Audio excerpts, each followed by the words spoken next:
If you'd like to call us on a telephone, we've worked out something with a satellite where your voice will be able to be heard by us.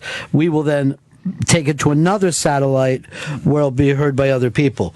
So any phone call you make is a double satellite call. Technology wins. It's 866-766-0339. 866-766-0339. I've asked for Chris Stanley to come up with a new phone number, and he said, well, I'm too busy screwing up the on-demand to do that, so I might have to find a new person. What about the dream phone number? First of all, on-demand is an on-demand issue. I've been talking to the on-demand team, and it's getting sorted out. So that should be fixed as of right now. As for the phone number, that's next on the list. That doesn't make sense. Item number 2? Item number 2. That is coming past the first thing that you can't. I think this is a historic day in the United States of America because Baltimore is playing the White Sox, the Baltimore Orioles, or O's, as they're sometimes said by people in a hurry. They're playing at 1 o'clock today. There will be no admittance.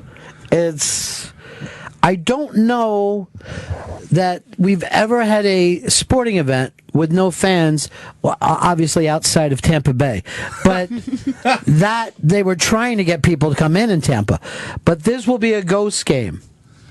It's going to be pretty eerie. Just imagining it, it's going to look like a post-apocalyptic world. Do you think that in that world they'll still be playing baseball?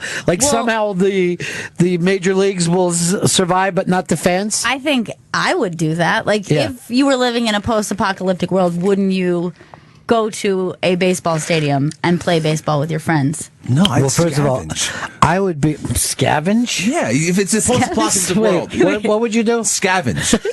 I'd be a scavenger. Everyone would be. Fruits and berries and whatever, nuts? like Coke. I don't know. Coke, box goods, some preservatives. Here's what I'm saying to you. First of all, I would restart society based on the songbook of Smokey Robinson. Mm-hmm. I've already stated that. I think you'd be a great cult leader in the... I'm a great cult leader here. I got Don to kill somebody last night. Probably shouldn't even bring that up. Shit, dump. I go, prove it. If you're loyal, prove it.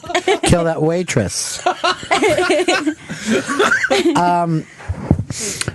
But, sometimes we go away from the original point that we're trying to make here, which is these players are going to be playing in an empty stadium. I believe they're going to finally become themselves. I think you're going to see guys playing in shorts, dudes that are going to be comfortable dressing as women. You know what I mean? Without the judgment of society, i.e. the fans, I think they're more likely to be themselves and play the game they'd like to. Do you think they'll still be playing music? That's really weird. Because if I was up to bat, I'd just turn around and go like this, stop it. Will there be guys stepping up to the plate? Why are you saying that? Everybody here knows me. Who is this for, huh? I think somehow I would pay any amount of money to get into this game. Now, I was at a Florida Marlins. They weren't even the Miami Marlins game once. The game started, and they were playing in their football stadium because they used it for both. And I believe there was 1,700 people at the start of that game watching in a 65,000, 70,000 seat place.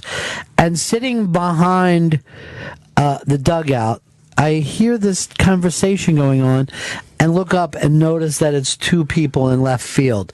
I could hear their conversation echoing,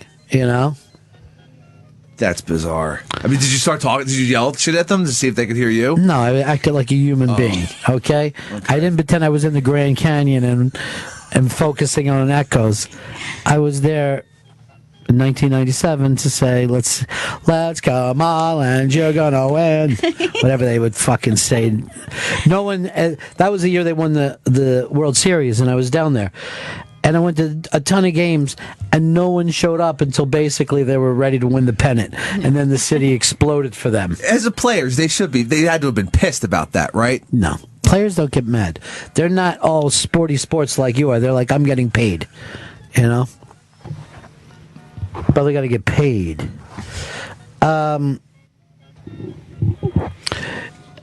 Here's Dave. Dave in San Francisco. Dave, thank you for using a satellite to call us. Do you mind if I use another satellite to put you out into the universe? Yeah, we can leak that up, Ronnie B. Ronnie B, there's got to be somebody hiding in that stadium right now, ready to just go out on the bleachers and crack a beer by himself and watch the game until he gets kicked out. If I was running the rioters, if I was part of the rioters, I would attempt for us to break into that game. Because that's where the attention's going to be. I'd bring a fucking hot dog, hamburger or something in there, just eat it until you get kicked out. You know, here's the thing. Every time you guys play the Dodgers, someone gets killed. So, I mean, it's not like we don't have violence taking place at baseball stadiums. My question is, will they still do a kiss cam? And who will kiss? I guess the catcher and third baseman. That's if we're betting on this. Makeout session.